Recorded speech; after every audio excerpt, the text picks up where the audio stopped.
बहुत समय पहले एक हरे भरे और शांत जंगल में तरह तरह के जीव रहते थे।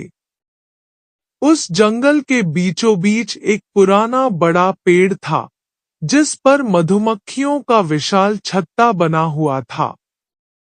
उस छत्ते में हजारों मधुमक्खियां रहती और दिन रात फूलों से रस इकट्ठा करके मीठा शहद बनाती। एक दिन गांव से दो आदमी जंगल में आए। वे लालच में थे और शहद खाना चाहते थे।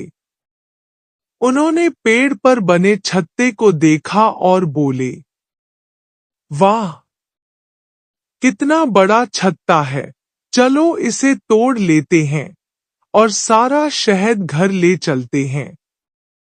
दोनों ने डंडों से छत्ते को मारना शुरू कर दिया। अचानक छत्ता हिलने लगा और मधुमक्खियां भनभनाते हुए गुस्से में बाहर निकल आईं। उनकी आवाज से जंगल गूंज उठा। दोनों आदमी डर तो गए, लेकिन लालच इतना था कि वे रुकने को तैयार नहीं हुए। उसी समय पास की गुफा से एक बड़ा भालू बाहर आया। भालू ने गुस्से से उन दोनों को रोका और कहा, रुको, तुम लोग क्या कर रहे हो? क्या तुम्हें पता नहीं कि ये छत्ता सिर्फ शहद का घर नहीं है, बल्कि पूरे जंगल की जान है? दोनों आदमी घबराकर बोले, भालू भाई, हम तो बस थोड़ा सा शहद लेना चाहते थे, इसमें बुरा क्या है? भालू ने शांत स्वर में समझाया, मधुमक्खियां सिर्फ शहद नहीं देती, वे फूलों का परागण करती हैं, जिससे पेड़ों पर फल लगते हैं और जंगल हरा भरा रहता है। अगर मधुमक्खियां न होंगी, तो यह जंगल सूना और बंजर हो जाएगा। और जब जंगल ही नहीं रहेगा, तो हम सब जानवर भी कहाँ रहेंगे? यह सुनकर दोनों आदमी शर्मिंदा हो गए। उन्हें अपनी गलती का एहसास हुआ।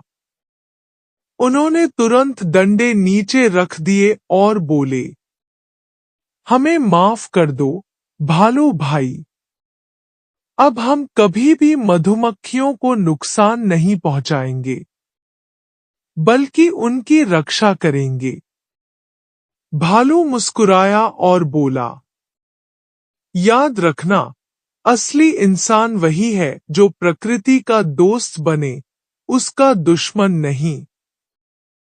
उस दिन से दोनों आदमी सचमुच बदल गए। वे गांव लौटकर सबको मधुमक्खियों और जंगल के महत्व के बारे में बताने लगे। धीरे धीरे गांव के लोग भी समझ गए कि अगर हमें खुशहाल रहना है, तो प्रकृति और उसके जीवों की रक्षा करनी होगी। और इस तरह जंगल फिर से शांति और खुशहाली से भर गया।